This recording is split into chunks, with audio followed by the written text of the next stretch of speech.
South Africa, meanwhile, is a state in mourning. It has lost a national hero, an anti-apartheid icon who was often called a moral compass for the South African people, if not the world. I'm talking about Desmond Tutu, an unwavering champion of human rights who saw humanity even in his adversaries.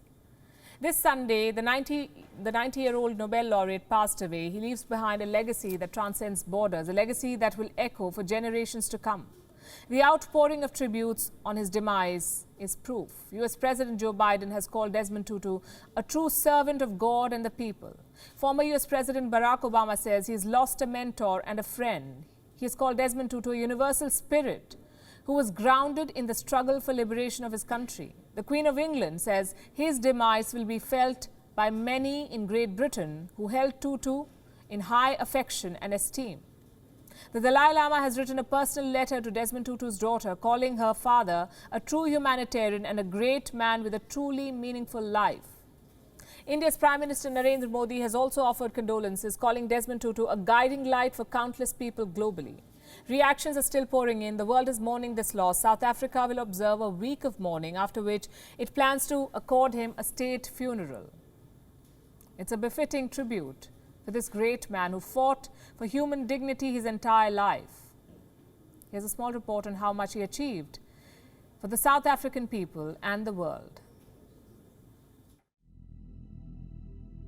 Born in 1931, Desmond Tutu was a figure larger than life. Described by many as a compass for moral conscience, he relentlessly fought against white tyranny and racial segregation in his country. He began his career as a high school teacher, but switched paths to become an Anglican priest in 1960. The 60s and the 70s were a tumultuous period in South Africa. Racial violence was on an upswing. Millions of black people were arrested, displaced and killed.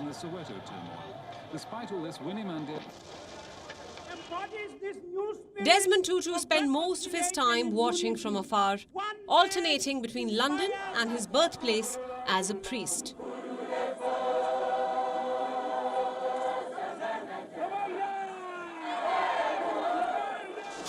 But as the South African government became increasingly oppressive, Desmond Tutu became increasingly outspoken. Our march to freedom! In 1976, when he was consecrated as a bishop, he wrote a letter to South Africa's Prime Minister warning him of unrest in rural townships. We know we shall overcome evil. This was the beginning of his foray into the anti-apartheid movement.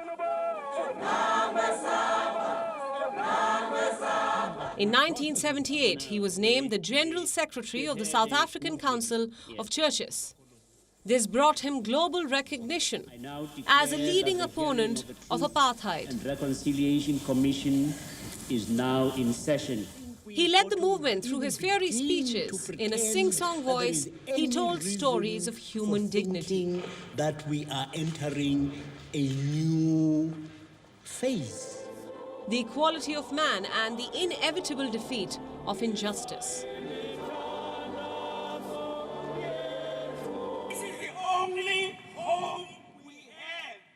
His speeches were filled with rage but preached peace. Tutu infused his anger with humor to express what he stood for. He spoke of kindness, on how little bits of good put together can overwhelm the world. He spoke of forgiveness, calling upon blacks to be nice to whites in order to make them rediscover humanity.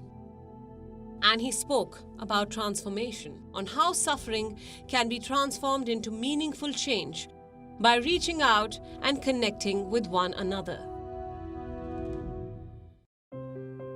For 6 years, through the power of his words, he led black South Africans in challenging their white oppressors. In 1984, these relentless efforts were acknowledged. Desmond Tutu was awarded the Nobel Peace Prize. It strengthened support for his cause and also for his contemporary Nelson Mandela, who was behind bars during this time. The two shared a deep friendship. They were both the founding members of the Elders, an international group of inspiration leaders who worked to promote human rights in every country. Tutu used his position and the acclaim that the Nobel Peace Prize brought to seek the release of Nelson Mandela. In 1990, his efforts bore fruit. Mandela was released from prison after 27 years. He gave his first public speech with Desmond Tutu by his side. While Nelson Mandela was revered by one and all, Desmond Tutu had a fair share of his critics, like Israel. Tutu often compared the Jewish state and its treatment of Palestinians to the apartheid regime in South Africa. This made him lose favor among the Israelis. Even in 2021, Israel would continue to block his missions to Gaza, but Tutu's ties with India were in stark contrast. In 2005, he was awarded the Gandhi Peace Prize by then-President APJ Abdul Kalam for his contribution towards social justice. That's not all. Tutu and his team also worked in the Indian state of Bihar to stop child marriage and promote maternal health. Today, as the world mourns his demise, Indians too are feeling the irreparable loss. Bureau Report, WION, World is One. WION is now available in your country. Download the app now and get all the news on the move.